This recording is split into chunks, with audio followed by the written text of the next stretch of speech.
सबको जोहार, जोहार, जय आदिवासी, जय भील प्रदेश, जय बिरसा मुंडा, जय राणा पंजाबी।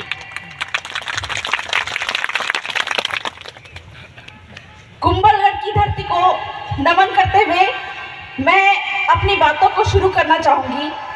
साथ ही साथ जैसा कि आप लोगों को पता ही होगा, बताया गया होगा कि मैं झारखंड की रहने वाली हूँ और भील प्रदेश में बहू बन के आई हुई हूँ। पहले मैं जब सामाजिक काम किया करती थी, आदिवासियों के हित के लिए काम किया करती थी, उस समय पर मेरा अकेले चलना होता था। लेकिन जिस समय से भील प्रदेश में बहू बनकर आई हूँ तो आदिवासी परिवार के नाम पर भवर दादा, कांति भाई, माया कलासवा, मेरे पति प्रसून मसर, ऐसे करके बहुत सारे भाइयों का साथ मिल गया है। इस कारण से दोगुनी तेजी से मैं काम कर रही हूँ।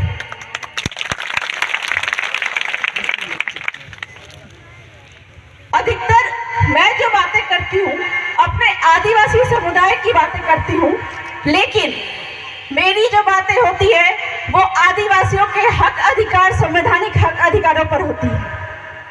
भाइयों, पहले हमारे पुरखे जिस समय यहाँ पे देश में अंग्रेजों का आक्रमण हो रहा था या कोई विदेशी यहाँ पे आ रहे थे, उस समय पर हमारे पुरखे तीर धनुष लेकर निकलते थे। लेकिन वर्तमान के समय में यह समय नहीं है कि हम तीर धनुष से अपने हक अधिकारों की मांग करें।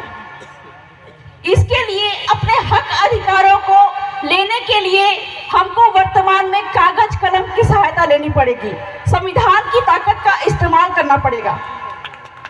और इसी संविधान की ताकत का इस्तेमाल हमने झारखंड में किया था कि कलेक्टर महोदय को ऐसे पूरे गांव वालों के सामने जमीन पर बिठाया था और संविधान पढ़ाया था। पूरे के पूरे 272 गांव वहां पे बैठे थे, आदिवासी समुदाय के और एससी समुदाय के, और वहां पे कलेक्टर महोदय को हमने बताया कि आप आदिवासी और एससी समुदाय की जमीन को नहीं ले सकते। ये बात मैं नहीं कहती हूँ, ये बात संविधान कहता है। वर्तमान के समय में हमारे संविधान बनाने वाले जो लोग थे, हमारे पुरखों ने तो सबसे लड़ाइयाँ लड़ी और अपने जल जंगल जमीन को बचाया और उसी चीज को संविधान में डाला आ रहे हैं। तो हमारा जो कुंभलगढ़ का ये क्षेत्र है, आदिवासी क्षेत्र है, यहाँ पर आदिवासियों की संख्या बहुत ज्यादा होने के बावजूद भी एक हमारी जो मांग है, डिमांड है 5वीं अनुसूचित क्षेत्र में इस क्षेत्र को लागू करने की। ये बात को हमको कलेक्टर महोदय को भी इसी तरह से लगता है जमीन में बिठाकर सिखाना पड़ेगा। तो हम जो मांग करते हैं 5वीं अनुसूची की या फिर आदिवासियों के हक अधिकार की, हमारे पुरखों ने ये जल जंगल जमीन हमको दिलाया और इस चीज को संविधान में भी डाला। लेकिन वर्तमान के समय में सुप्रीम कोर्ट ने भी ये बात बोली है कि कोई भी एक क्षेत्र, अंग्रेजी में ये बात कही है, once an area is declared as scheduled area, then even president himself cannot vary through the subsequent order। हमारे भवर दादा ने ये बात बताई कि किसी भी क्षेत्र को आदिवासी क्षेत्र यानी कि 5वीं अनुसूची में डालने के लिए 50% जनसंख्या, आदिवासी जनसंख्या की आवश्यकता होती है। लेकिन मैंने जो अभी अंग्रेजी में जो हाईकोर्ट, झारखंड हाईकोर्ट का जो ऑर्डर बताया, उसके अनुसार हाईकोर्ट ने ये कहा कि आदिवासी क्षेत्र घोषित करने के लिए अधिकतम जनसंख्या मान्य नहीं है। यदि एक भी आदिवासी किसी क्षेत्र में रहता है तो उस क्षेत्र को अनुसूचित क्षेत्र घोषित किया जा सकता है। तो वर्तमान के समय में हमारे आदिवासी परिवार, हमारे जो अगुआ जन है, इनके माध्यम से हम मांग करेंगे कि हमारे इस क्षेत्र को 5वीं अनुसूचित क्षेत्र में डाला जाए, ताकि हमको जो वहाँ पे डूंगरपुर, प्रतापगढ़, बांसवाड़ा और बाकी के जो आदिवासी क्षेत्र हैं, वहाँ पे जो सुप्रीम कोर्ट के जजमेंट के अनुसार जल जंगल जमीन और खनिज पे आदिवासियों का अधिकार है, वो यहाँ पे भी हो पाए। बहुत सारे सुप्रीम कोर्ट के जजमेंट भी है। जैसा कि मैंने बताया कि मैं झारखंड की रहने वाली हूँ।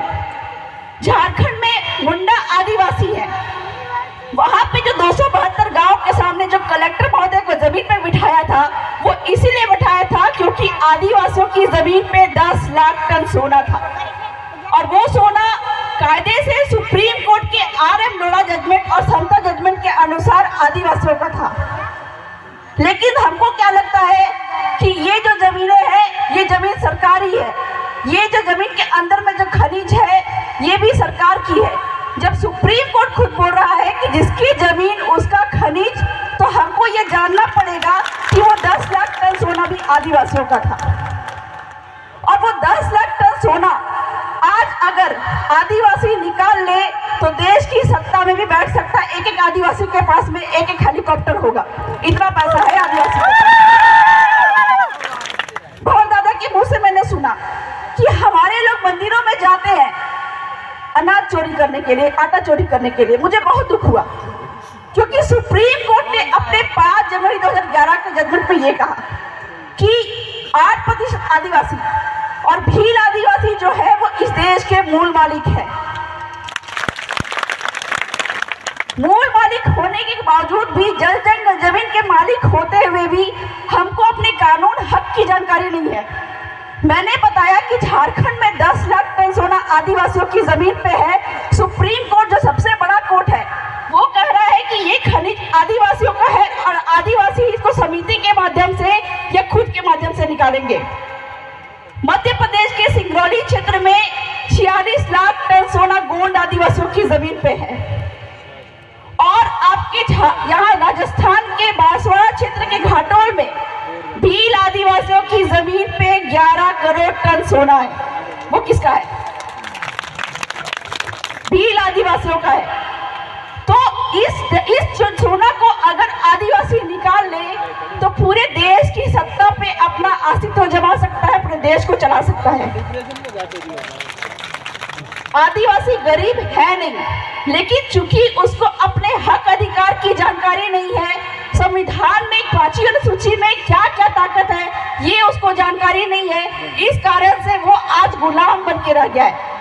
और जैसा कि दादा ने बताया भी कि आदिवासी मालिक है, उसको गुलाम बनने की आवश्यकता नहीं है।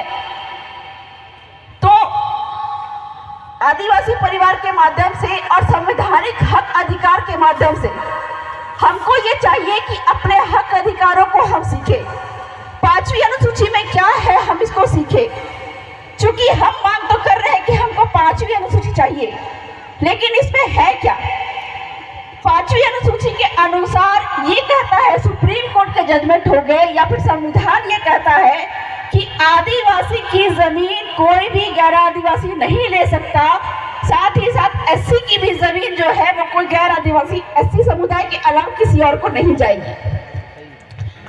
5वीं अनुसूची की अभी सुन लीजिएगा पूरी बात, जो मैं जानकारी देना चाह रही हूँ पूरी तरह से सुन लीजिए ताकि आपको समझ में आए कि आपको इस क्षेत्र को 5वीं अनुसूची क्षेत्र क्यों घोषित करवाना है।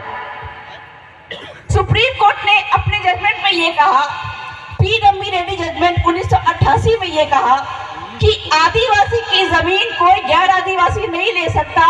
साथ ही आदिवासी क्षेत्र में किसी गैर आदिवासी की भी जमीन है तो वो भी जब बिकेगी तो आदिवासी को ही बिकेगी।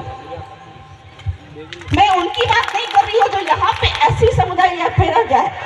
अगर यहाँ पे 5वीं अनुसूची लागू नहीं हुई है फिर भी आपकी जमीन यहाँ पे सुरक्षित है। SC और ST की जमीन यहाँ पे सुरक्षित है। क्यों?